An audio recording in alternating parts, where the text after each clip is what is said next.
Hello everyone, today is Friday, January 14th. My name is Evan. Welcome back to our weekly stock market analysis video where we break up our analysis into two sections, two parts. In part one, we look at everything that just went on this week in markets. So we go beyond price action. We look at things like term structure volatility, credit markets, correlations, interest rates, all of the behind the scene things that lots of traders don't pay too much attention to, but can often raise some important context clues about what's going on in the market. So we pick apart everything that looks different or interesting or notable. And then in part two of this video, we jump into the charts. We look at some trends. We look at how price is behaving and try and best position ourselves looking ahead. So hopefully that sounds good to you. If you are new here, thanks for joining us. Welcome. It's great to have you here. And let's jump into some of the headlines from this week. So that's right. First things first, I knew I would forget, so I put this slide in here to remind everyone we are doing a special live edition of our Smarter Trading podcast. So this podcast series is traditionally an interview style show where I have on a guest and we sort of break down their process, their framework, and really go sort of deep on what they do. And we're switching things up. We're experimenting with this next episode, which is going to be on Tuesday. So this coming Tuesday, January 18th, right after the market close, so 4:30 p.m. Eastern time. Myself and Patrick Walker, who was a guest on episode 1 of the podcast, we're going to be going all through the market environment. So if you like these videos, you'll definitely want to tune in on Tuesday because we're going to spend some time just talking through the market environment. I know Patrick keeps a good watch list, close eye on individual stocks. So we're going to go through lots of individual names and we're going to take your questions. We've got a very light sort of planned topics that we're going to go through. So we really want to make this conversational. So join in, let us know your thoughts, charts you want us to look at, ideas that you have, and we'll run for about an hour or so. And hopefully it's a good time. So January 18th, after the market close, mark your calendars. You can go to our YouTube now. You can set a reminder. You should see the video on there if you just go to our main YouTube page here at youtube.com/The Trade Risk. So we'll see you there on January 18th. Now, let's take a look here at some of the headlines, some of the takeaways from this week. First things first, stock market closed Martin Luther King Jr. Day on Monday. We have no trading that'll be taking place. We got a long weekend. Enjoy the long weekend.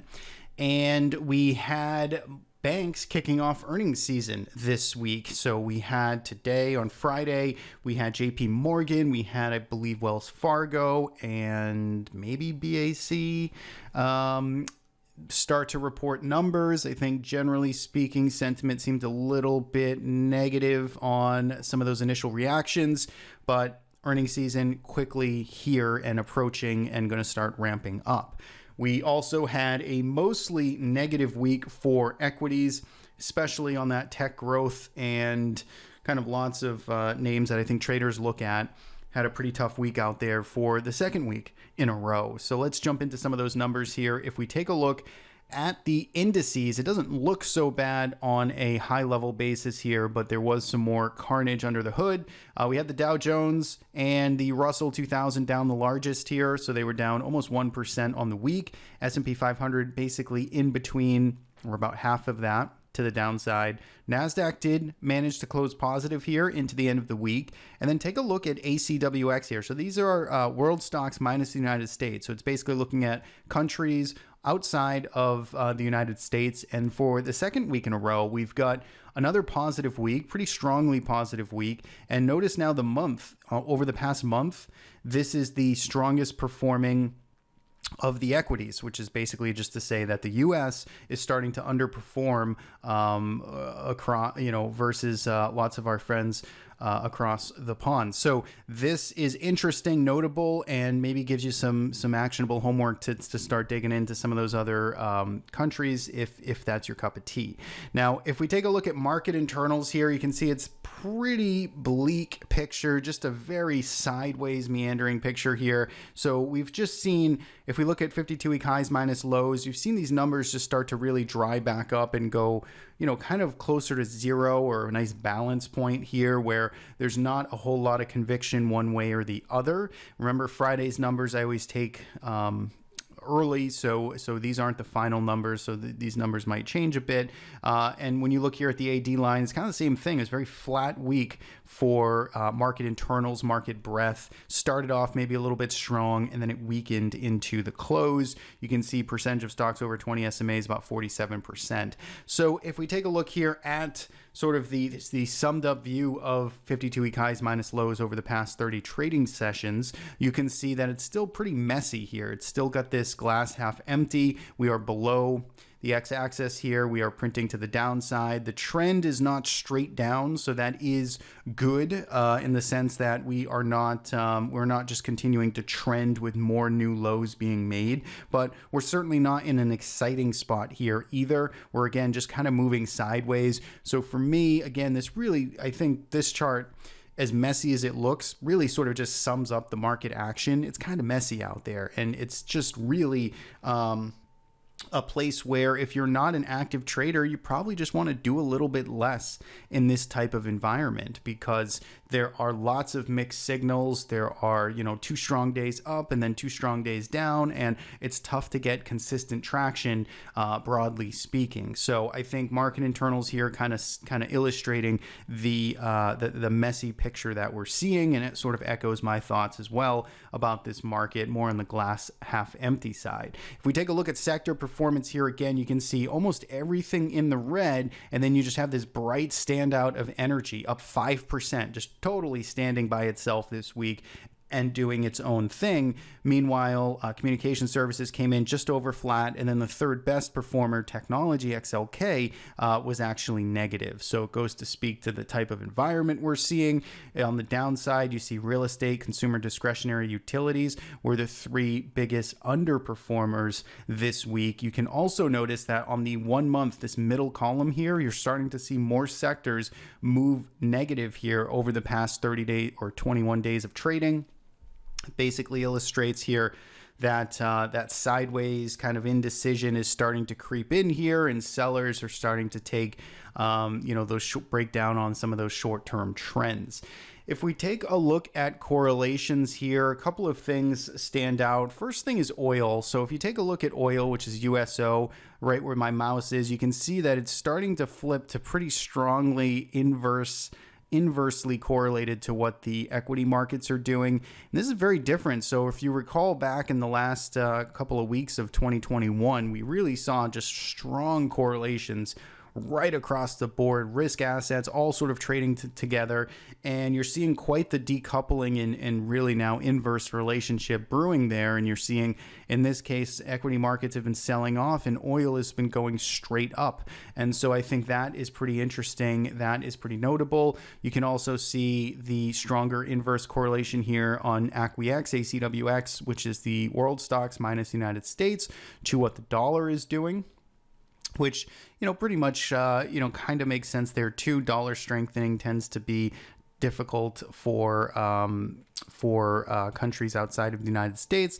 So we're seeing that sort of creep up there. And then you're also seeing this inverse correlation here to the 10-year yield and what stocks are doing, which is also a new developing tightening correlation right now. So lots of new sort of markets kind of moving together, some new narratives coming in here. And again, these are 10-day correlations, so these are inherently noisy. They change often, but I like to keep a little bit of a pulse check on just what's moving together.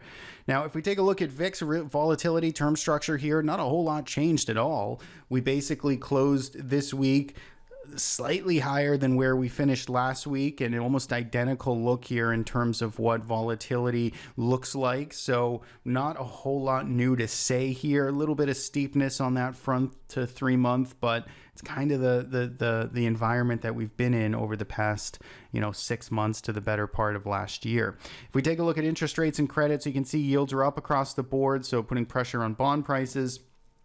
And you can see investment grade bonds, high yield bonds, not doing a whole lot of strong conviction one way or the other at this point either. If we take a look at dollar and commodities, so we did see the dollar index roll over. Now it did get a bounce into the end of the week, but still a pretty sharp down move for the dollar. And what that was basically paved the way for was a great week for commodities, broadly speaking, because with dollar rolling over, you tend to get a little bit more of a tailwind behind this. So gold, silver, Bitcoin, agriculture, ETF, crude oil, natural gas, all closing in the green. Natural gas was the big standout. A lot of volatility there this week, closed up 8%. If we put the report card together, we had only one check mark, and this one was really close. And to be honest, I think if I have when I plug the final numbers in here today, this is probably going to move to an X, because market breadth was on thin ice there. And so we'll say it's a D, but I sort of think this might have been an F on failing kind of all of our little metrics here. So take from that what you will. Not a whole lot to really hang your hat on today, this week, if you're bullish. Now, in terms of our trading systems, you can see a couple of things happened here. So on the first trading system, we raised some cash. So remember, this is a slower trading system. This is not going to react very violently week to week. It's not how it's designed to, but we, were up 90%, north of 90% invested last week. And you can see basically that has been lowered and cash is being raised. And it seems like that process is going to kind of continue here. So I would expect this not to really bump back up, but if anything, it's heading lower. So that's the way our longer term system's going. Our shorter term system here, again, remember last week, this was like 80% invested. Well, into the market rally on Monday or Tuesday, this sold off most of its exposure, but then as things started to weaken again into the end of the week, it started to buy back a couple of other positions. Some of these positions are defensive, so you have to, again, you're not getting an insight into the types of stocks that we're seeing here, but for instance, consumer defensive names is some of what's being purchased here. So, that's sort of an important caveat. It's not out there necessarily buying, levered ETFs or growth stocks or something like that. It is, being selective with the exposure. So that's the way we are positioned. Those are our two trading systems. You can learn a lot more about those with the link appearing in the top right. Got a new $1 trial that we have set up. A lot of education that goes out with that trial. So give it a shot. Check it out, learn more about these two trading systems, see if they're a good fit for you. And with that, we'll be back in just a second here with part 2. All right, we are back. We've got TC 2000 open here. We're looking at our equity market grid. So we're on a weekly time frame. We have a custom smart trend filter applied. That's the multicolored green, yellow, and the occasional red dot. Helps us measure trend and trend strength. Path of least resistance is an easy way to think about it. And we have price itself is the white dashed lines you see on all of these charts. So if we take a look just broadly at all four, so we got the S&P in the top left, Nasdaq top right, Russell bottom left, and international minus the United States in the bottom right. Every single one of these markets on the weekly time frame, on this long-term time frame now, are in a yellow state. And what yellow states tell us is that there is indecision, is that there are cross currents, there are, bullish and bearish points of control or evidence, and it tells us that we should be on alert. And I think that, again, is really sort of illustrating the type of environment we're in. We're seeing it show up when we look at things like market breadth. We're seeing it show up when we look at that sector performance and all of the things we just finished talking about. Now we're seeing it translate through just an objective sort of price and volume filter here. So none of the markets have transitioned to a sell signal just yet. The Russell 2000 is definitely the closest. None of these markets have produced a sell signal until or since 2020. So it's been a very long time since we've had a sell signal. They don't happen too often. Certainly, back in 2020, prior to that, we had one in 2018. And each of those events, the market corrected, roughly 20%, I believe, or more. So we haven't seen anything quite hit or confirm that just yet, but that's what we're paying attention to. We're on the lookout for. If we go down to a daily time frame, we have, again, kind of a similar picture where lots of the US markets are in this cross current or in this yellow state here, even on the daily chart, on the shorter term trends. And the trends have been quite messy here. So we've gotten lots of different transition points that have happened over the past 2 months. Price hasn't moved a whole lot, and now you can see again we're below our smart trend filter. We're printing a yellow signal. Prior signal was a sell signal, so again it's a glass sort of half empty here. Same thing for Nasdaq, and the Russell, I guess, is still the one that could surprise. The prior signal was a buy signal, but it is still struggling below its smart trend filter. Take a look at, again, international stocks. There's some relative outperformance here, and it's clear on the daily chart as well. You've got a fresh buy signal that printed on Wednesday of this week, and we saw essentially price stay above it throughout the rest of the week. So we're seeing that relative performance kind of show up outside of the United States right now.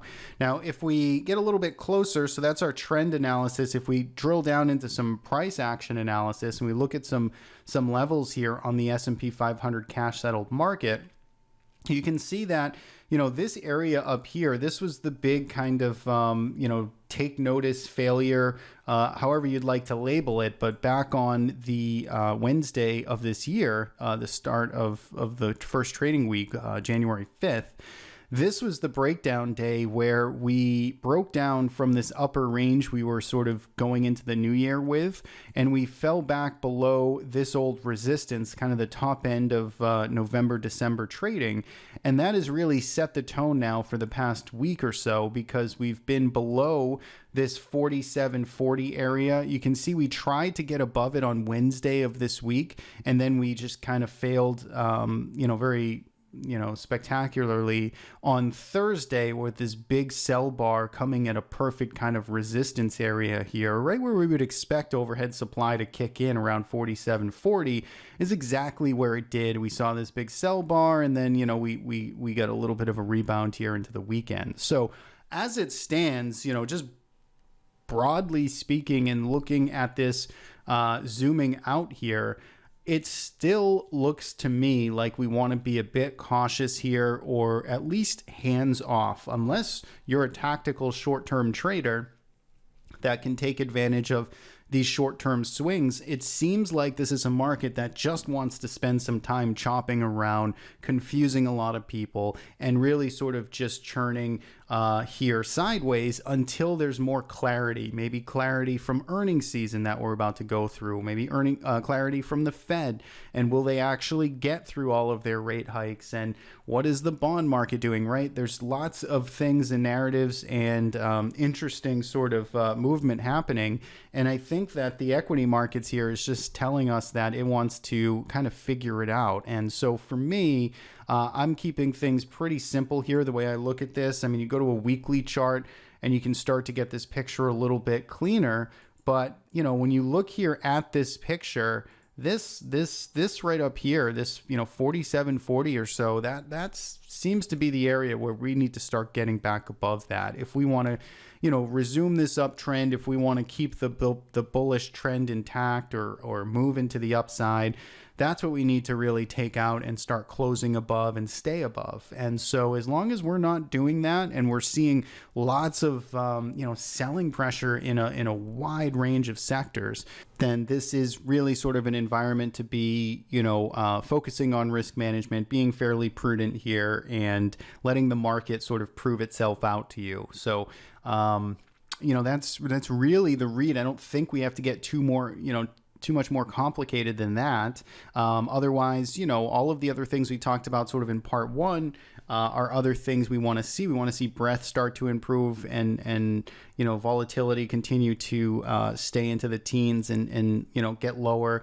These are all things that should come together, and right now we're seeing warning signs or just straight outright more bearish evidence at this point in time. So for me, earnings season, again, that's what we're going to be going through in the next couple of weeks. So lots of company specific news, I'm sure, is what we're going to be dealing with. How does the market respond to lots of the numbers and the reports? I think that's going to be a focus as well. And so we'll hopefully have some more clues and evidence as January gets underway. But for the S&P 500 upside target there, 4740, let's get above that, and then we can start getting a little more excited to the upside. Otherwise, to the downside here, there's definitely some risks that at least open back up into around 4,500 or so. And if we start breaking some of these longer term trends that have been in place for, let's call it multiple months, if not years at this point,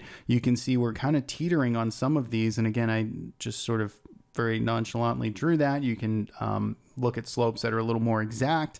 But, if we start breaking down from some of these longer term trajectories that we've been in, then obviously that spills into potential, deeper correction territory. Not making that call, not predicting that call, but certainly pointing out that we're not far away from sort of some very risky, breakdown points. So S&P 500, not a tremendous amount to like or excitement for me on the upside. If we look at the Russell 2000, I tweeted this out. I think it was laughably right at the bottom, probably almost the bottom tick of the day, but it was right when we were trading near the lows of the day. And I just simply sent out that, if we did manage to close down here, that is almost a 52-week closing low if we did take out, or if we did close the session exactly where we were, a couple hours into the day. Now, obviously, we didn't do that. That ended up being right around the lows of the day, and we saw buyers step in here. So, hey,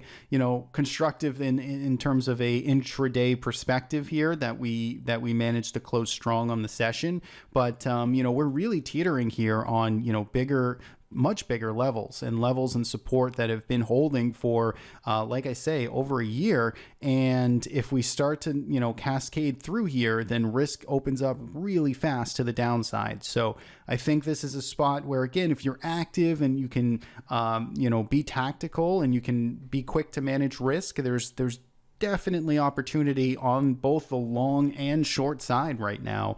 But for those of you who maybe just aren't looking to engage with the market that quickly or that actively, then this is a point to sort of pay attention here. I think 210, 212 in the Russell 2000, just a very, very clear line in the sand here. And if we start closing below this area, then, it's definitely a potential risk on, a risk-off environment, risk on in the sense of you better be careful with what you have on there. So Russell 2000, I think that's interesting and at an interesting inflection point. And then you can see the cues here as well being, again, just kind of stubbornly messy in here. If we go to a weekly chart, you can see this kind of cleans up a little bit, but it's really just kind of chopping sideways, kind of hanging out here. We had this, maybe last ditch effort here on Monday and Tuesday.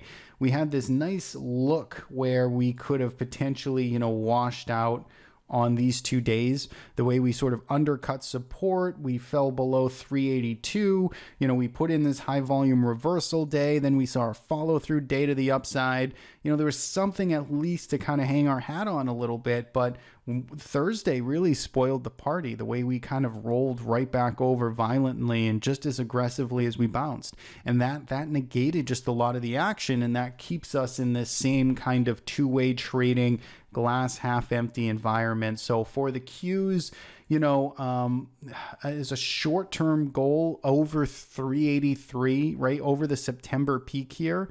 I know the market hasn't necessarily super cared about this exact level in the past month, but broadly speaking, over 383 or so on a closing basis, I start to, can maybe manage risk against this market a little bit better. But generally speaking here, this does not excite me. This is a sloppy pattern, and it's not something where I'd want to really be a hero with until I can get more evidence.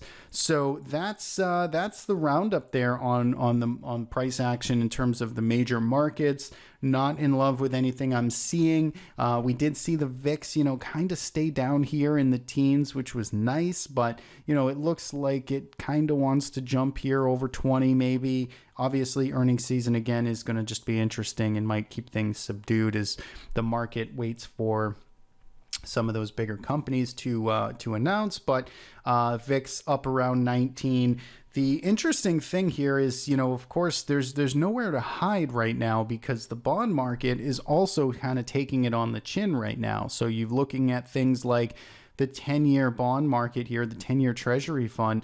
I mean, this is in a downtrend. So, I mean, if you're trying to rotate into bonds here, it's not working, at least not yet. And we saw some breakdowns here in IEF. We see breakdowns or testing support here in TLT. So it is a tricky environment. It tends to be, you know, maybe cash and looking at the US dollar, even though that broke down as well earlier this week, but it did start to rebound. But, you know, something's got to give here in terms of, you know, some reprieve to where money is going to rotate. I mean, gold had, again, I've been talking about how I like gold ever since the late last year, and I still like gold. I think it's got the potential here, and it was in fact up 1% this week, right? So it is doing an okay job. If I go to the yearly, it's down 0.75%, but you know, versus equities or versus the bond market, I mean, GLD is actually holding up okay. GLD still like the potential here. I think if it can start cruising over 171, then this is in motion. So GLD, I do like it. And oil is just, I mean, I guess this is the place you hide out, is just in the old USO, because this thing is ignoring everything out there and it's making new multi-year highs at this point. So very, very impressive. I'm not inclined to chase it by any stretch, but very impressive move here. And I would say 58.60 or so is where you want to see it stay above. So that broadly, I think, is everything there that I wanted to touch on. If we take a look at sectors and industries of interest here. So a couple of things stand out. Let's go to a weekly chart. On the upside, we've got consumer defensive. So again, this is where there's some hideout capital flow going on here in packaged foods. In this case, you can see closing the week near highs and in the green. You see, of course, oil, a lot of oil and equipment services in this case, breaking to new highs, midstream oil and gas. See chemicals working this week as well. So you can see chemicals here breaking out, looking real nice on this base. So kind of orderly consolidation that took place over the past 6 months starting to break out. Shipping and ports, so XLI, beverages, consumer defensive, big strong week to the upside, and also coal. So we've got a very kind of sturdy and maybe inflation driven sort of movement here in terms of things that are working. In terms of things that were bearish this week, there were more of them. Discount stores. This was consumer defensive. So you can see discount stores specifically is probably a story behind this, taking this industry down, but closing at the lows, taking out the last couple of weeks' lows. We see engineering and construction here also closing the week near lows. We see gambling, consumer cyclical, breaking down to new lows here. We see home furnishings and fixtures also closing at lows here, back to the bottom end of the range. We see luxury goods back to the bottom end of the range. Medical devices trying to break down. Rental and leasing services kind of still consolidating this big move it saw in the second half of last year. Did see restaurants start to break down, which is interesting. Heavier volume coming in as this starts to thrust off of its highs.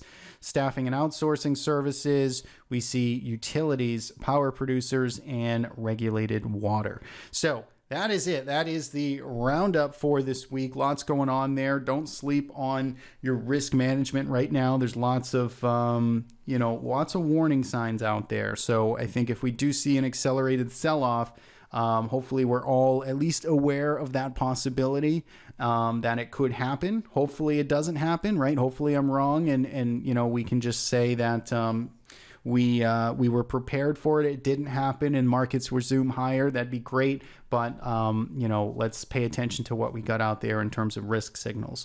So that's it for me. Thanks as always for tuning in. Don't forget Tuesday, Patrick Walker and myself going live on our YouTube channel here at The Trade Risk right after the market close. So make sure you tune into that. If you want to follow up with comments on this video, market environment, different trade ideas, I'd love to talk to you next week. So that's it for me. Have a great weekend. weekend. Enjoy the extra holiday day off, and we'll see you back here Tuesday.